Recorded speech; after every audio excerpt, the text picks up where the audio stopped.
Do you often make decisions based on feelings rather than feelings?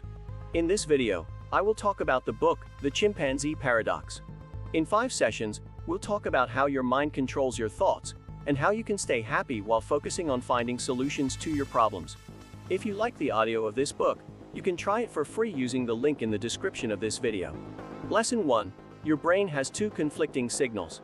When it comes to understanding how our thoughts arise, the main explanation is that our brain is controlled by 2 factors.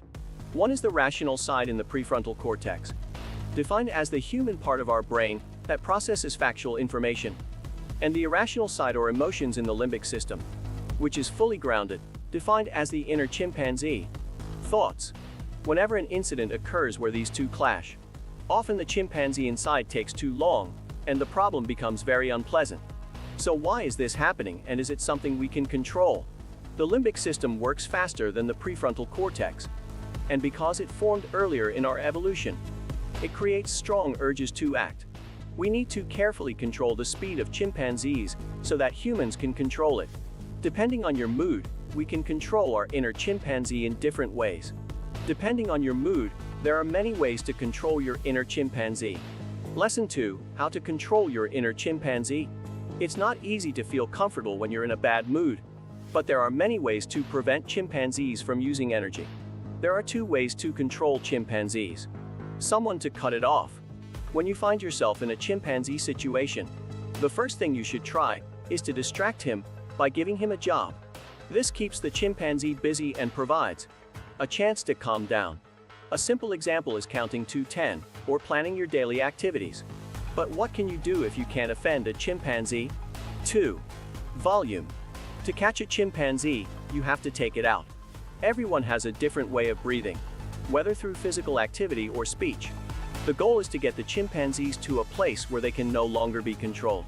That's when you can recover and take control of the situation at hand.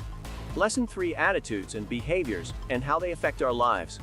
In addition to the human and chimpanzee parts of the brain, there is another part called the computer. This is responsible for the automated tasks generated by behavioral models.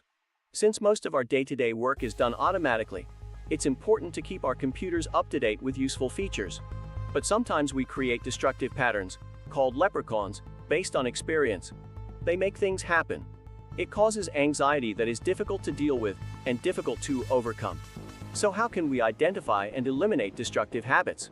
Identifying goblins is the hardest thing, as humans and chimpanzees are used to it. Once you identify that a pattern you repeat is destabilizing your mind, the only way to get rid of it is to turn it into a positive pattern. But be careful. Sometimes goblins return without you noticing. However, keeping your computer up to date can help you overcome problems more easily. Lesson 4. 4 simple ways to communicate. When communicating with someone, we must acknowledge where their feelings are coming from. Failure can cause all sorts of human problems.